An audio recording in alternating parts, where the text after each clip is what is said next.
तो आज जो टॉपिक हम लोग देखने वाले हैं वो है कैटाबॉलिज्म ऑफ एमिनो एसिड्स।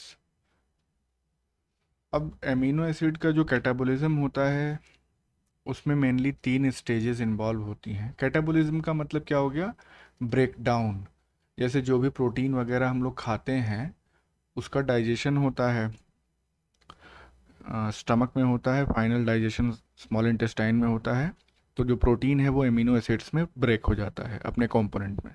अब ये एमिनो एसिड्स जो है वो एब्जॉर्ब कर लिए जाते हैं by the blood which is supply to the intestine small intestine, और एब्जॉर्ब होने के बाद ये अमीनो एसिड्स हमारे आंतों से लीवर में पहुंच जाते हैं। तो आगे की जो प्रक्रिया है वो लीवर में होगी। तो अब इस एमिनो एसिड को ब्रेक डाउन करके कई प्रोडक्ट्स बनाए जाते हैं, उसको हम देखेंगे अभी। लेकिन एक्चुअली में जो कैटाबॉलिज्म है या ब्रेक डाउन है एमिनो एसिड्स का, उसमें 3 स्टेजेस इन्वॉल्व होती हैं। देखो, एमिनो एसिड का जो जनरल स्ट्रक्चर है वो भी यहाँ पे देख लो तो समझने में आसानी होगी। इस तरह से ये एमिनो एसिड होता है जिसमें एक ये कायरल कार्बन है जिससे 4 अलग अलग ग्रुप्स जुड़े हैं। ग्लाइसिन जो सिंपलेस्ट एमिनो एसिड है उसके केस में ये आर जो है ये भी एच हो जाता है, तो वहाँ पे कायरलिटी इस कार्बन की या एसिमेट्रिसिटी जो है वो लॉस हो जाती है। तो एमिनो एसिड के कैटाबॉलिज्म में बेसिकली मेन काम क्या होता है कि इस एमिनो एसिड का ये जो एमीन ग्रुप है NH2 ग्रुप जिसको हम कह रहे हैं, इसी का रिमूवल हो जाता है। अब वो कैसे हो रहा है तो देखिए, 3 स्टेज में सबसे पहले क्या होगा? Removal of alpha amino group from amino acids, और इसको हम क्या कहते हैं? D ammunition. एमीन ग्रुप को निकाल देना, डी एमिनेशन। तो ये एमीन ग्रुप है, ये निकल गया, डी एमिनेशन हो गया। And conversion of amino group to ammonia. तो वो NH2 के फॉर्म में निकला है, इसमें एक हाइड्रोजन अगर और जोड़ दें तो अमोनिया यानी कि NH3 के फॉर्म में कन्वर्ट हो जाएगा। तो ये पहला स्टेज है। दूसरा स्टेज जो होता है वो क्या होता है? Incorporation of ammonia into urea. अब ये जो अमोनिया बनी उसको यूरिया में कन्वर्ट करना, ये दूसरा स्टेज हो गया। तीसरा स्टेज क्या है? Conversion of amino acids carbon skeleton to common metabolic intermediates. अब यहाँ से जब एमीन ग्रुप निकल जाएगा तो अब यहाँ पे सिर्फ कार्बन स्केलेटन ही बचा, यानी कि अब कोई अमीन ग्रुप तो बचा नहीं। तो इस कार्बन स्केलेटन का कन्वर्जन जो है वो मेटाबॉलिक इंटरमीडिएट्स में हो जाता है, और ये जो मेटाबॉलिक इंटरमीडिएट्स तैयार होते हैं उनको ट्राई कार्बोक्सिलिक एसिड साइकिल में या क्रेब्स साइकिल में इस्तेमाल कर लिया जाता है। तो जैसे देखें इसको अगर कि किस सीक्वेंस में चल रहा है ये पूरा काम, तो सबसे पहले प्रोटीन हमने खाया फूड से, प्रोटीन डाइजेस्ट हुआ तो फ्री अमीनो एसिड्स मिले, फ्री अमीनो एसिड्स एब्जॉर्ब हुए, उसके बाद लिवर में पहुंचे, वहाँ उनका डीएमिनेशन हुआ। इस डीएमिनेशन से अमीन ग्रुप अलग हो गया, और जो बचा हुआ था अमीनो एसिड का पार्ट उसको अल्फा कीटो एसिड अब कहेंगे। ये अल्फा कीटो एसिड जो है वो साइट्रिक एसिड साइकिल या क्रेब साइकिल में पार्टिसिपेट करेगा, और वहाँ इस कीटो एसिड का ब्रेक डाउन हो जाएगा क्रेब साइकिल में, और ये CO2 और वाटर रिलीज कर देगा। ये जो अमोनियम आयन या हम कहें अमोनिया मिला हमको, इसका इस्तेमाल बायोसिंथेसिस में भी हो सकता है, किसी दूसरी चीज़ को या दूसरे एमिनो एसिड को बनाने के लिए भी हो सकता है, और साथ ही साथ इसको अगर ये एक्सेस में है तो यूरिया साइकिल में ये, यानी कि इस अमोनिया से यूरिया बन जाएगी और वो एक्सक्रीट कर दिया जाएगा बॉडी से। तो ये ओवरव्यू है एमिनो एसिड कैटाबॉलिज्म का। तो अगर कभी क्वेश्चन आए तो ये ओवरव्यू जरूर ड्रॉ करिएगा, इससे नंबर अच्छे मिलेंगे। अच्छा, अब हम बात करेंगे डीएमिनेशन की, यानी एमिनो एसिड से अमीन ग्रुप के रिमूवल की। तो it is the removal of alpha amino group from amino acid. Simple सी बात है, 2 तरीके से ये होता है एमिनो एसिड का डीएमिनेशन। एक ट्रांस एमिनेशन कहलाता है और दूसरा ऑक्सीडेटिव डीएमिनेशन कहलाता है। तो ट्रांस एमिनेशन क्या है? यहाँ पे क्या होता है कि जो नाइट्रोजन निकला फ्री एमिनो एसिड से, भाई फिर से बना दे रहे हैं ताकि समझने में आसानी रहे। ये एमिनो एसिड है हमारा, तो इसमें से ये जो नाइट्रोजन यहाँ से निकल गया, डीएमिनेशन इसी को कहते हैं, इस प्रोसेस के दौरान, तो इससे क्या होगा? अब ये बचा हुआ पोर्शन जो है वो कुछ स्मॉल नंबर ऑफ कंपाउंड्स जो है वो बनाएगा। कौन कौन से कंपाउंड्स बनाएगा ये देखते हैं हम यहाँ पे। ये बचे हुए पोर्शन से जो कंपाउंड्स बने थे वो तो ऑलरेडी क्रेब्स साइकिल में इनकॉर्पोरेट हो गए। जो अमीन ग्रुप यहाँ से निकल रहा है उसका क्या होगा ये हम देखते हैं। तो या तो वो अमीन ग्रुप ऑक्सीडेटिवली डिएमिनेट हो जाएगा जिसकी वजह से अमोनिया प्रोड्यूस होगा, या जो एमीन ग्रुप है वो यूरिया में कन्वर्ट हो जाएगा by the urea cycle. Urea cycle भी हम देखेंगे। तो ध्यान रखिए ट्रांस एमिनेशन में होता क्या है, it involves moving an alpha amino group from a donor alpha amino acid to the keto carbon of an acceptor alpha keto acid. Transamination का मतलब हो गया, सिंपल टर्म में अगर हम इसको यहाँ पे लिख दें, इसका मतलब होता है ट्रांसफर ऑफ अमीन ग्रुप। उसी को हम ट्रांस एमिनेशन कहते हैं। तो इसका मतलब एक एमिनो एसिड से अमीन ग्रुप निकला और दूसरे कीटो एसिड में ये जाके जुड़ गया, तो इसी को हम कहते हैं ट्रांस एमिनेशन। और ट्रांस एमिनेशन की वजह से होता क्या है, किस चीज़ का फॉर्मेशन होता है, उस एमिनो एसिड के अल्फा कीटो डेरिवेटिव का फॉर्मेशन हो जाएगा या दूसरे एमिनो एसिड का ही फॉर्मेशन हो जाएगा। कैसे क्या होगा देखते हैं जरा रिएक्शन में। अच्छा उससे पहले ये पॉइंट्स हम समझ लें कि ट्रांस एमिनेशन की जो प्रोसेस है उसमें सभी एमिनो एसिड्स पार्टिसिपेट करते हैं, लेकिन ये तीन को छोड़ के। कौन कौन से, लाइसिन, थ्रियोनिन और प्रोलीन, ये ट्रांस एमिनेशन में पार्टिसिपेट नहीं करते, बाकी सारे एमिनो एसिड्स करते हैं। ट्रांस एमिनेशन एक रिवर्सिबल प्रोसेस है, यानी कि अगर किसी एक एमिनो एसिड से, सपोज एमिनो एसिड 1 है, इससे कीटो एसिड में ट्रांसफ़र हो रहा है amine group, NH2 group transfer हो रहा है, तो वापस से इस कीटो एसिड से ये एमिनो एसिड या एमीन ग्रुप जो है ये आ सकता है इस एमिनो एसिड 1 में।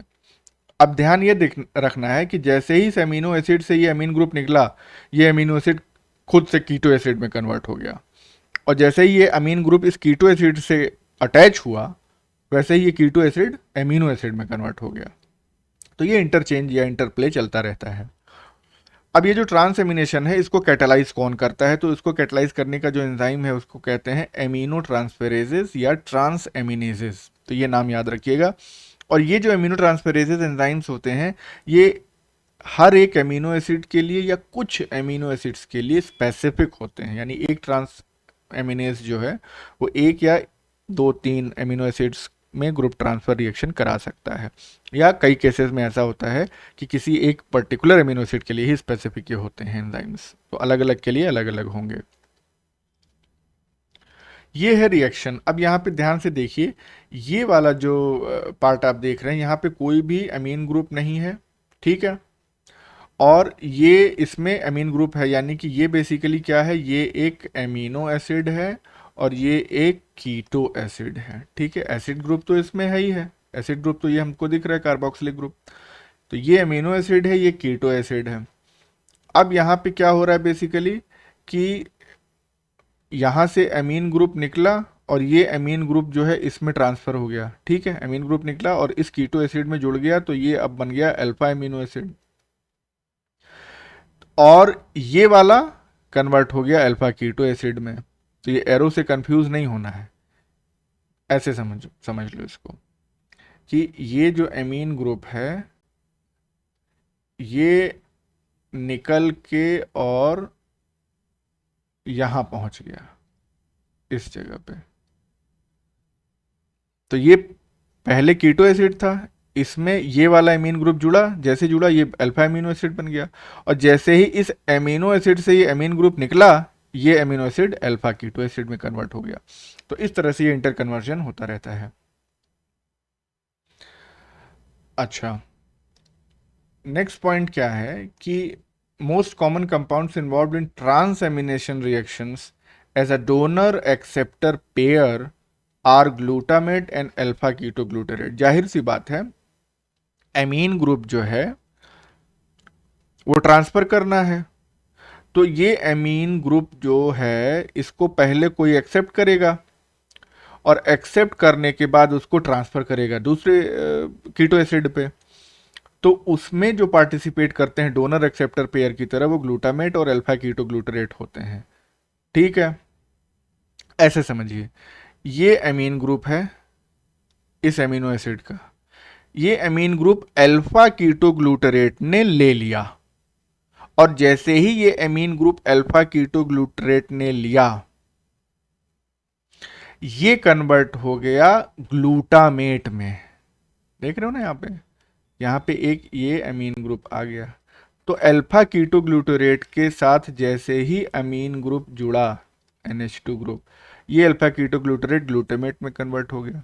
और ये जो एमिनो एसिड है, ये किस में कन्वर्ट हो गया? ये कन्वर्ट हो गया कीटो एसिड में। अब ये ग्लूटामेट जो है इस एमीन ग्रुप को किसी दूसरे कीटो एसिड को ट्रांसफर कर देगा। तो डोनर एक्सेप्टर का जो पेयर बनता है वो मोस्टली ग्लूटामेट और अल्फा कीटोग्लूटरेट के द्वारा ही बनाया जाता है। अब बात करते हैं ऑक्सीडेटिव डीएमिनेशन की। तो ऑक्सीडेटिव डीएमिनेशन में बेसिकली क्या होता है?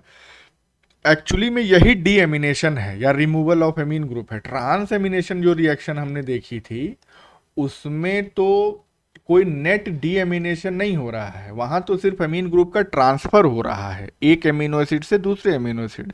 लेकिन ऑक्सीडेटिव डीएमिनेशन में एक्चुअली में रिमूवल होता है, निकल जाता है एमीन ग्रुप, गया।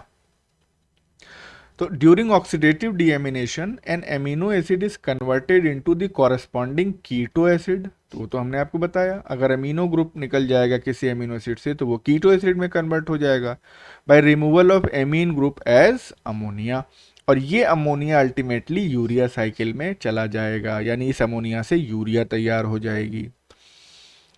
तो और जो एमीन ग्रुप है एमिनो एसिड का, वो रिप्लेस हो जाएगा कीटोन ग्रुप के द्वारा, तभी वो एमिनो एसिड कीटो एसिड में कन्वर्ट हो जाएगा। सिंपल सी बात है। अच्छा, अब डीएमिनेशन जो है वो ऑक्सीडेटिव डीएमिनेशन मेनली जो होता है वो ग्लूटामेट का होता है, और इसमें जो एंजाइम पार्टिसिपेट करता है वो होता है ग्लूटामेट डिहाइड्रोजिनेज।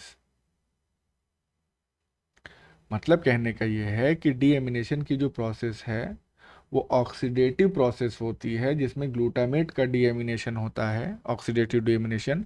और इसमें जो एंजाइम इन्वॉल्व हो रहा है वो है ग्लूटामेट डिहाइड्रोजिनेज, और ये एंजाइम एक एलोस्टेरिक एंजाइम है। एलोस्टेरिक एंजाइम के बारे में हम ऑलरेडी बता चुके हैं आपको, जिसमें एक एक्टिव साइट होती है और एक एलोस्टेरिक साइट होती है। तो इस एंजाइम का जो एलोस्टेरिक इनहिबिटर है वो है जीटीपी और NADH, जबकि इस एंजाइम का एलोस्टेरिक एक्टिवेटर जो है वो है ADP और NAD+। तो ये चीज याद रखनी है आपको।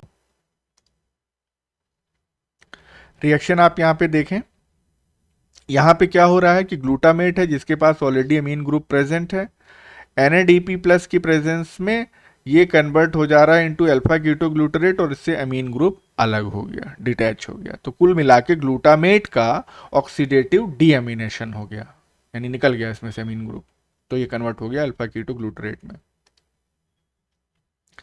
अब बात कर लेते हैं हम यूरिया साइकिल की। तो देखो, यूरिया साइकिल जो है वो हमारे केस में, ह्यूमंस के केस में, मैमल्स में इन जनरल चलती है।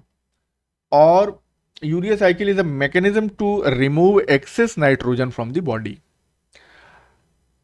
अलग अलग टाइप के जो ऑर्गेनिजम्स होते हैं वो एक्सेस नाइट्रोजन को रिमूव करने के लिए बॉडी से इन तीनों में से कोई एक तरीका इस्तेमाल करते हैं। एक से ज़्यादा तरीका भी इस्तेमाल कर सकते हैं। जैसे क्रोकोडाइल की अगर हम बात करें तो जब वो पानी में होता है तो वो डायरेक्टली अमोनिया रिलीज करता है, लेकिन जब वो लैंड पे होता है तो यूरिया के फॉर्म में वो रिलीज करता है एक्सेस नाइट्रोजन को बॉडी से। अब ये एक्सेस नाइट्रोजन बन कहाँ से रहा है? Because of break down of amino acids. अगर एमिनो एसिड्स का ज़्यादा ब्रेक डाउन हो रहा है, या अगर प्रोटीन डाइट बहुत ज़्यादा है, प्रोटीन बहुत रिच है डाइट में, तो उस केस में भी अमीनो एसिड बॉडी में बहुत ज़्यादा हो जाएंगे। अमीनो एसिड ज़्यादा हो जाएंगे तो डीएमिनेशन ज़्यादा होगा, यानी कि बॉडी में अमोनिया ज़्यादा हो जाएगा, या हम कहें नाइट्रोजन ज़्यादा हो जाएगी। तो उस एक्सेस नाइट्रोजन को रिमूव करना पड़ेगा। तीन तरीके हैं, तीनों में से कोई एक इस्तेमाल किया जाता है अलग अलग ऑर्गेनिज्म द्वारा। डायरेक्टली अमोनिया के फॉर्म में रिलीज जो करते हैं ऑर्गेनिज्म वो होते हैं एक्वेटिक एनिमल्स, और उनको हम कहते हैं अमोनोटेलिक।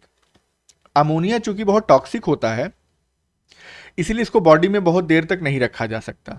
तो एक्वेटिक एनिमल्स के साथ तो ये सहूलियत है कि वो पानी में ही रह रहे हैं, जैसे अमोनिया बना उन्होंने रिलीज कर दिया, निकल गया। लेकिन हम लोग पानी में तो रह नहीं रहे हैं, हमको क्या करना पड़ेगा? अमोनिया को अमोनिया के फॉर्म में ही अगर बॉडी में रखा जाए तो इतना उसका पीएच हाई होता है, इतना बेसिक होता है अमोनिया कि पूरे बॉडी का पीएच सिस्टम डिस्टर्ब कर देगा और मतलब ड्रास्टिक सिचुएशन हो जाएगी।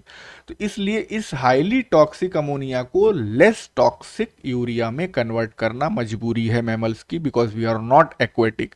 एक्वेटिक मैमल्स को छोड़ दीजिए आप, वेल को, सील को, इनको छोड़ दीजिए। ऐसे मैमल्स जो लैंड पे पाए जाते हैं वो यूरियोटेलिक होते हैं। फिर आती है बात बर्ड्स की। यहां और ज्यादा कम टॉक्सिक फॉर्म में यानी यूरिक एसिड के फॉर्म में यूरिया को कन्वर्ट कर अमोनिया को कन्वर्ट कर दिया जाता है। तो ऐसे ऑर्गेनिज्म यूरिकोटेलिक। तो अगर हम बात करें अमोनिया, ये क्या है, हाईली टॉक्सिक है। यूरिया लेस टॉक्सिक है, कम जहरीला है। और यूरिक एसिड लीस्ट टॉक्सिक है, यानी कि सबसे कम जहरीला है। तो इस तरह से अलग अलग हमको मेनली बात करनी है यूरिया साइकिल की। तो देखते हैं क्या है यूरिया साइकिल। देखिए, यूरिया साइकिल की डिस्कवरी क्रेब्स और हेंसलेट, दो साइंटिस्ट ने मिलकर की थी, इसीलिए इसको क्रेब्स हेंसलेट साइकिल कहते हैं। यूरिया की जो सिंथेसिस है वो लिवर सेल्स में या हिपेटोसाइट्स में होती है। यहां पे ये ध्यान रखिएगा, urea is excreted by kidneys, यानी कि शरीर के बाहर निकालने का काम किडनी करती है, लेकिन यूरिया बनाने का काम जो है वो लिवर सेल्स में होता है, हिपेटोसाइट्स में। तो कंफ्यूज नहीं होना है। अब ये जो यूरिया सिंथेसिस होती है इसमें 5 सीक्वेंशियल एंजाइमेटिक रिएक्शंस होती हैं, 5 एक के बाद एक लगातार कंटिन्यूस रिएक्शंस होती हैं। पहली 2 रिएक्शंस जो होती है वो लिवर सेल के माइटोकॉन्ड्रिया में होती है, और बची हुई 3 रिएक्शंस जो है वो लिवर सेल के साइटोसॉल में होती है। तो देख लेते हैं। ये है यूरिया साइकिल। अब ये शुरू कहां से हो रही है आप देखिए, ये शुरू होती है माइटोकॉन्ड्रिया से। Let me change the colour. ये शुरू होती है urea cycle mitochondria of the liver cell से। यहां पे क्या होता है, बाइकार्बोनेट और ये अमोनियम या अमोनिया ही कह दे रहे हैं इसको, बाइकार्बोनेट और अमोनिया ये दोनों मिलके एक कंपाउंड बनाते हैं जिसको हम कहते हैं कार्बामोइल फॉस्फेट। और इस सिंथेसिस के लिए जो एंजाइम रिस्पॉन्सिबल होता है वो है कार्बामोइल फॉस्फेटेज सिंथेटेज 1। तो कार्बामोइल फॉस्फेटेज सिंथेटेज 1, इस रिएक्शन के दौरान 2 मॉलिक्यूल्स एटीपी के खर्च होते हैं, और चूंकि एटीपी इसमें इन्वॉल्व हो रहा है इसलिए ये एक इरिवर्सिबल स्टेप है, यानी वापस नहीं होती है ये। अब ये 2 मॉलिक्यूल्स एटीपी के खर्च कहां हो रहे हैं, तो पहला मॉलिक्यूल एटीपी का खर्च होता है इस बाइकार्बोनेट को एक्टिवेट करने में, तो it is activated by 1 ATP. दूसरा मॉलिक्यूल एटीपी का खर्च होता है इस कार्बामोइल के फॉस्फोराइलेशन में, तो carbamoyl is phosphorylated by other ATP. ठीक है। अब ये कार्बामोइल फॉस्फेट जब बन गया तो ये कंबाइन करेगा ऑर्निथीन से, जो ऊपर से आ रहा है, अभी देखेंगे कैसे आ रहा है। तो कार्बामोइल फॉस्फेट जो है वो ऑर्निथीन से जुड़ा, और जुड़ने के बाद इसने बनाया सिट्रुलिन। ये सिट्रुलिन भी माइटोकॉन्ड्रिया के अंदर ही बन रहा है, और इस रिएक्शन को कैटेलाइज करता है एंजाइम ऑर्निथीन ट्रांस कार्बामोइलेज। सिट्रुलिन बन गया। अब ये सिट्रुलिन जो है ये माइटोकॉन्ड्रिया से निकल के साइटोसॉल में पहुंच जाएगा, तो it passes into cytosol. Cytosol में जाने के बाद ये एस्पार्टेट से कंबाइन करेगा सिट्रुलिन, और इस कॉम्बिनेशन की वजह से आर्जिनोसक्सिनेट तैयार होगा। इस रिएक्शन को कैटेलाइज करने के लिए आर्जिनोसक्सिनेट सिंथेटेज एंजाइम की रिक्वायरमेंट होती है। एक मॉलिक्यूल एटीपी का यहां भी खर्च होता है। ये एस्पार्टेट क्या करता है, यूरिया के लिए रिक्वायर्ड जो दूसरा नाइट्रोजन है वो प्रोवाइड करता है। देखिए, यूरिया का जो फॉर्मूला होता है वो ये होता है NH2CO NH2, ये हो गया यूरिया। तो यहां पे आप देख सकते हैं 1 N 2 N, तो जो दूसरा N है वो प्रोवाइड करने की जिम्मेदारी एस्पार्टेट की होती है। ठीक है, आर्जिनोसक्सिनेट तैयार हो गया। अब ये आर्जिनोसक्सिनेट जो है ये टूटेगा, इसका ब्रेकडाउन होगा बाय दिस एंजाइम आर्जिनोसक्सिनेट लाइएज। तो जब ये टूटता है तो एक फ्यूमेरेट इसमें से निकलता है और एक आर्जिनिन मॉलिक्यूल निकलता है। फ्यूमेरेट जो होता है वो तो ट्राई कार्बोक्सिलिक एसिड साइकिल या क्रेब्स साइकिल में एंटर कर जाता है, और आर्जिनिन जो है वो एक्चुअली में अब यूरिया के फॉर्मेशन में पार्टिसिपेट करेगा।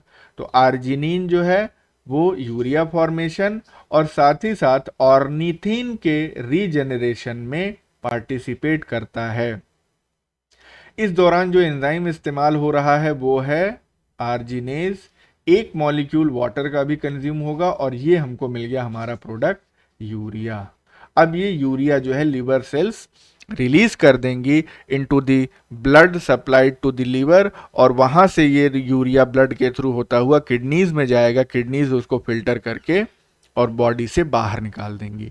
नेट रिएक्शन की बात करें अगर यूरिया साइकिल के, तो एक कार्बन डाइऑक्साइड मॉलिक्यूल, एक अमोनिया, एस्पार्टेट का एक मॉलिक्यूल, 3 एटीपी, यहाँ पे आप देख सकते हैं 2 एटीपी यहाँ, 1 एटीपी यहाँ, 3 एटीपी, 2 वाटर के मॉलिक्यूल, ये यूरिया बनाएंगे। एक फ्यूमेरेट मॉलिक्यूल बनेगा, 2 एडीपी और 1 एएमपी इसमें से रिलीज हो जाएगा। इसका मतलब ये हो गया, अब यहाँ पे देखें ध्यान से, 3 एटीपी हैं लेकिन 2 एडीपी और 1 एएमपी बना, तो टोटल कितने हाई एनर्जी फॉस्फेट्स कंज्यूम हुए? 4। ध्यान रखिएगा, 4 high energy phosphates are consumed in the synthesis of 1 molecule of urea. तो this was about urea cycle. इसको एज सच आप याद रखेंगे। ये जो एडिशनल पॉइंट्स हमने यहाँ पे लिखे हैं इसको भी मेंशन करेंगे तो प्रॉपर आपकी मार्किंग होगी, अच्छे नंबर्स मिलेंगे। ठीक है, ओके।